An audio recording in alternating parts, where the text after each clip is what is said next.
वक्रतुंड महाकाय सूर्यकोटि संप्रभ निर्विघ्नं कुरु मे देव सर्वकार्येषु सर्वदा। शंकर शंकर हर हर शंकर शंकर शंकर जय जय शंकर शंकर शंकर हर हर शंकर। देखिए मंगल भवन या मंगल हारी उमा जपत यही त्रिपुरी। देखिए हम सावन महीना में शिव का कथा आप लोग को सुनाने जा रहे हैं। आप लोग सुनिए कि देखिए भगवान जो ब्रह्मा जी हैं नारद से क्या कर रहे हैं। हमेशा सारे कथा ब्रह्मा जी नारद से कहे हैं कि हे नारद सुनो, हम तुमको कथा सुना रहे हैं। अब पार्वती का सती का चरित्र तो अब ख़त्म हो गया है, पार्वती का चरित्र अब चल रहा है। तो ब्रह्मा जी बता रहे थे नारद से कि नारद अब सती बहुत तपस्या की, तो करते करते करते करते तो भगवान बहुत परीक्षा लिए। भगवान सोचे कि जब सती तपस्या करें, सती भगवान को तो सब पता है कि सती पार्वती हैं, तो लेकिन जब तपस्या के बाद सोची कि अब एकदम दृढ़ विश्वास हो गया कि भगवान शंकरों को हमको पति बनाना है, तब भगवान शंकर ने अपना उनको आशीर्वाद दिए। फिर उसको पति के रूप में प्राप्त हुए और अच्छे विधि विधान से शादी हुआ। तो यही ब्रह्मा जी नारद जी से कह रहे हैं कि देखो नारद, जो कुछ होता है भगवान के लीला से होता है। तो वही बता रहे थे कि एक ब्राह्मण थे काशी में, तो वो सातों पुरी में सोचे कि हम अपने जीते जी सातों पुरी में भ्रमण करें। तो प्रयाग क्षेत्र में 1 महीना त्रिवेणी में स्नान किए। प्रयाग क्षेत्र में त्रिवेणी में एक बार स्नान करने से 10,000 अश्वमेध यज्ञ का फल प्राप्त होता है। ऐसे तो कोई 10,000 अश्वमेध यज्ञ का फल तो करेगा नहीं, लेकिन इतना महिमा है। वो प्रेम से श्रद्धा से जो गंगा को प्रणाम करता है, अगर गंगा नहीं जा रहा है तो गंगे च यमुने च गोदावरी सरस्वती नर्मदे सिंधु कावेरी जले अस्मिन सन्निधिम, ये मंत्र बोल के नहा लीजिए तो सातों सप्त नदियों का फल प्राप्त होता है। तो उसने काशी में आया था, काशी वास कर रहे थे। तो काशी वास करते करते शिव शर्मा नाम था वो ब्राह्मण का। काशी वास करते करते उनके दिमाग में एक दिन ये बात आया कि कम से कम जब तक शरीर में आत्मा है हम सातों पुरियों का दर्शन कर लें। तो उसने अपना क्या किया कि पहले तो अयोध्या गया, फिर उसके बाद मथुरा गया, और मथुरा के बाद मायापुरी हरिद्वार गया, और हरिद्वार में गया तो उसी जगह रहने लगा। रहने के बाद कुछ दिन के बाद सैकड़ों बिच्छू जितना डंक मारती है, एक दिन बहुत ज़्यादा शरीर में प्रेरणा हुई, और उसके बाद उसके शरीर का वेदना हुआ, जिससे शरीर में दर्द पीड़ा हुआ। लोग कहते हैं कि मरते समय तक 10,000 बिच्छू जितना डंक मारते उतना दर्द होता है। उसके शरीर में उतना दर्द हुआ और उतने में उसका शरीर अंत हो गया। अब वो मर गया। मरने के बाद सारे जितने विष्णु के गण थे, शंकर के गण थे, उसको अच्छे से प्रेम से ले गए। लेने के बाद विष्णु लोग ब्रह्म लोग सबको दिखाए, कहें भाई अब तुम तीर्थ स्थान में तो मरे हो, लेकिन तुम्हारी मुक्ति तो नहीं हो गया। वो लगा पछताने, क्यों काशी छोड़ के गए, काशी में रहते, हम काशी में तपस्या कर लेते, मनुष्य में जब आत्मा है तभी हम भगवान को ज्ञान प्राप्त कर लेते, तो शायद मेरा आवागमन से छुट्टी हो जाता। हमने क्यों नहीं किया। भगवान उसके अंदर का बात समझ लिए कि इसके मन में हलचल चल रहा है। तो कहें देखो तुम घबराओ मत, तुम्हारे मन में हलचल चल रहा है, ठीक है, तुम पुरी में मरे हो। सातों पुरी में सबसे बढ़िया पुरी काशी है। जैसे अयोध्या, मथुरा, माया, काशी, कांची, अवंतिका, पुरी, द्वारावती, सत्या, मोक्षदायक है। पूरी सब मोक्षदायक है, लेकिन सबसे उत्तम पुरी काशी है।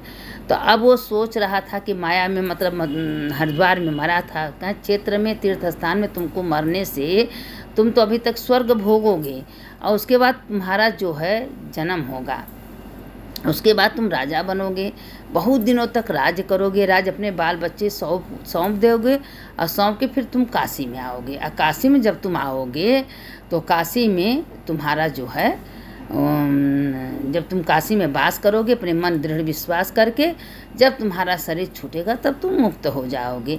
लेकिन तीर्थ स्थान में मरने से तुमको स्वर्ग मिला है, नरक नहीं मिला है, क्योंकि भाई तीर्थ स्थान है। इस सातपुरी में सप्तपुरी मानी गई, सातों नदियों में सप्तपुरी में। लेकिन यही है कि कितनों सप्तपुरी मरिए, लेकिन उसको फिर आवागमन होता है।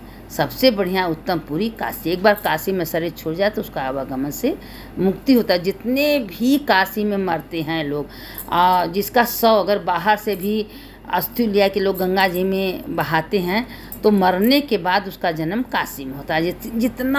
जितने शव काशी में लोग लिया के यहाँ जलाते हैं तो मुक्त नहीं होते हैं, उनका जन्म होगा, लेकिन उनका जन्म काशी में होगा और काशी में उनको रहने की भगवान जब उसके बाद जब मरेंगे तो उनकी मुक्ति होगी।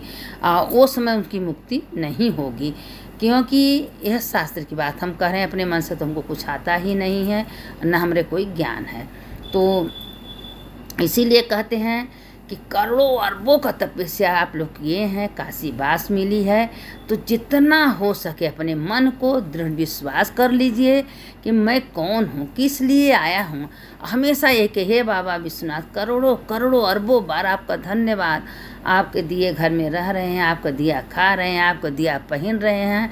करोड़ों बार धन प्रभु आपने हमको दिए हैं रहने के लिए।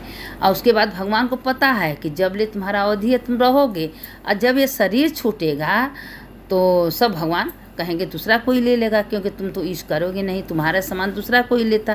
तो अपना क्यों मान के बैठना है भाई, अपने कह दो, दिन रात बोलो, हे भगवान, हे विश्वनाथ, हे माता पार्वती, आपका अरबों अरबों करोड़ों करोड़ों बार धन्यवाद, अरबों बार धन्यवाद कि आपके घर में हम हैं, आप खाने को दे रहे हो, पहनने को दे रहे हो, सब कुछ तो इच्छा पूर्ति करे हो, क्या कमी रखे हो। भगवान सब कुछ दे रहे हैं, उनका धन्यवाद करिए। और काशी मामूली लोगों को नहीं मिलती है। अरबों का तपस्या के बाद तब उसको काशी में आप कुछ मत करिए, दिन भर खाली भगवान का नाम भी ले लीजिए, तभी आपकी मुक्ति है। क्योंकि नगरी मुक्ति है, क्योंकि ज़मीन पर पृथ्वी पर काशी नहीं है, भगवान इसको अपने त्रिशूल पर रखे हैं। तो इसे काशी नगरी का बरोबरी कोई कर ही नहीं सकता। काशी में आप एक शिवलिंग, एक पार्थिव पूजा, एक शंकर जी का बना के पूजा करिए, करोड़ों करोड़ों पार्थिव लिंग का पूजा आपका होगा। थोड़ा सा काशी में एक साधु संत महात्मा को आप भोजन करा रही हैं, हजारों साधु महात्मा को भोजन कराने का पुण्य आपको मिलेगा। क्योंकि काशी मामूली नहीं है, यह मुक्ति नगरी है। अब उनको क्या हुआ कि राजा हुए, फिर काशी में आए।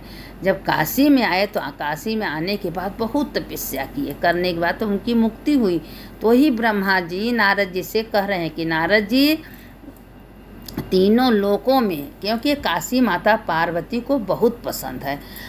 जब एक बार माता पार्वती विचर कर रही थी, घूम रही थी, तो उनको बहुत बहुत गर्मी हुआ। गर्मी के मारे उनके शरीर से पसीना गिरा तो वही पसीना से बेल वृक्ष का पेड़ तैयार हो।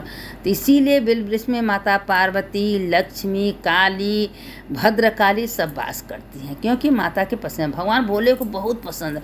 भगवान का हमको कोई पेड़ इतना पसंद है जो बेल वृक्ष पसंद है। कोई बेलपत्र चढ़ाता है तो हमको बहुत अच्छा लगता है, क्योंकि माता के पसीना से प्रकट हुआ है। क्योंकि भोलेनाथ तो भाई देवों के देव महादेव हैं, और माता से बहुत बहुत वही सती हैं। सहस्त्रों हजार तक जो सती के साथ विहार करके माता पार्वती हुई हैं, अरे भगवान के लिए ही अपना शरीर त्यागी हैं।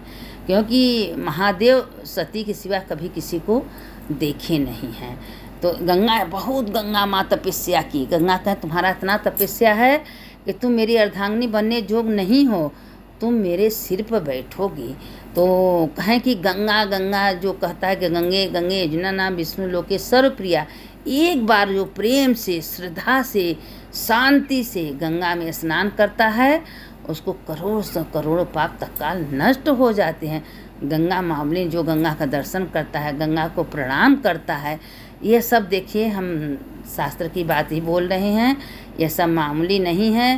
काशी का हर एक जीव प्राणी समझ जा शिव हैं, और जो शिव है, एक चूटी का भी अगर मृत्यु होता है तो वो मुक्त की अधिकारी है। इसलिए काशी का जल क्यों नहीं लोग बाहर ले जाते। अगर काशी का जल ले गए, कोई जानवर, कोई चींटी चल गया, तो वो ले जाने के पाप लगता है। कि अपने करुणों को तपस्या से काशी मिला उसको, और उसकी मुक्ति होने वाली है, आप उसकी मुक्ति से भी अलग कर दिए। इसीलिए भगवान कहते हैं कि यहाँ जितने प्राणी, जितने पेड़ पक्षी जानवर, जितने एक एक चीज़ दिखाई देता है, ये सब मुक्त होने वाले हैं। क्योंकि काशी में आने का कारण है कि अरबों तपस्या करके सब आए, चाहे भले कुत्ता हो, बिल्ली हो, चूटी हो, चूटा हो, छिपकली हो, चूहा हो, जो कुछ हो, घोड़ा हो, हाथी हो, सब करोड़ों का तपस्या करके काशी में आए हैं। अब ये काशी में जब इनका शरीर छूटेगा तो ये मुक्त हो जाएंगे, फिर इनका जन्म नहीं होगा। और मरते समय सबको बहुत कष्ट होता है, लेकिन कहते हैं भगवान शिव कि जो शिव शिव शिव शिव शिव का आराधना करता है, शिव पुराण सुनता है, शिव का कथा सुनता है, उसको मरते समय भी कष्ट नहीं होता। भगवान कह रहे हैं कि जो भी गंगा जल से आचमनी करता है और गंगा जल पीता है, वो तो जीते जी मुक्त है। कि गंगा माँ कहती हैं उसको तो मुक्त होना ही होना है। ये गंगा माँ मामूली नहीं है, बड़े तपस्या के बाद गंगा जी पृथ्वी पर आई हैं। देखिए सब दुनिया में बनाया गया है, हम लोग के शरीर रूपी, आत्मा रूपी रहते हुए, जब आत्मा शरीर में है तो शरीर के होते हुए सारे कर्म कर लेना है, जितना हो सके। नहीं जा रही है मन से, जब कहते हैं कि मनसा करना बचना पाप, और मन से कर्म से बच, हर तरह से पाप होता है। तो इसीलिए शरीर रहते हुए हम लोग को सारा कर्म कर लेना है। यह तीर्थ व्रत पूजा पर हम ही लोग के लिए बनाया गया। एक बार जीवन में सारे दुनिया का भ्रमण करके आप काशी में चुपचाप आके बैठ जाइए, आप तो जीते जी मुक्त हैं, आपका जन्म होने वाला है नहीं। क्योंकि सारा तीर्थ भी कर ली, 12 ज्योतिर्लिंग का दर्शन भी कर ली, और सारे तीर्थ को घूम के काशी में आके विराजमान हो गई, तो आप तो जीते जी मुक्त हैं, आपका जन्म होने वाला नहीं है, सीधे विश्वनाथ बन जाएंगे। क्योंकि भगवान शास्त्र में कहते हैं कि जो भी एक बार पूरे तीर्थ का परिक्रमा करके काशी में आके तपस्या करता है, मेरा भजन करता है, कीर्तन करता है, वह जीते जी मुक्त हो जाता है, उसका कभी भी जन्म नहीं होता है। इसीलिए जो भगवान शंकर का, विष्णु भगवान का चरणामृत लेता है उसको 10,000 अश्वमेध का फल तत्काल मिलता है। इसलिए चरणामृत का और ये सब थोड़ा थोड़ा चीज़ का बहुत महिमा है। इसीलिए कहते हैं कि आप लोग कथा सुनिए, ज्ञान प्राप्त करिए। अब देखिए कि आप भी हो सके तो 1-2 बत्ती बेल पेड़ के नीचे एक ही दिया में घी का जला दीजिए, देखिए आपको कितना सुख शांति मिलता है। भगवान से कुछ मत कहिए, भगवान अंतर्यामी है, लेकिन आपका कर्म, एक एक कर्म पुण्यदायक बन जाएगा। ये काशी नगरी मामूली नहीं है, कहीं भी रहिए भगवान को याद करते रहिए, भगवान आपका मनोकामना पूर्ण करेंगे। मन से पूजा करें कि हम काशी नगरी में बैठे हैं, खूब बढ़िया सोने चांदी के भगोनिया में भगवान को खीर बनाए हैं, भगवान को भोग लगा रहे हैं, भगवान खा रहे हैं, ब्राह्मण लोग को भोजन करा रहे हैं, दक्षिणा दान मन से करिए, मन से करोड़ों करोड़ों दान करिए।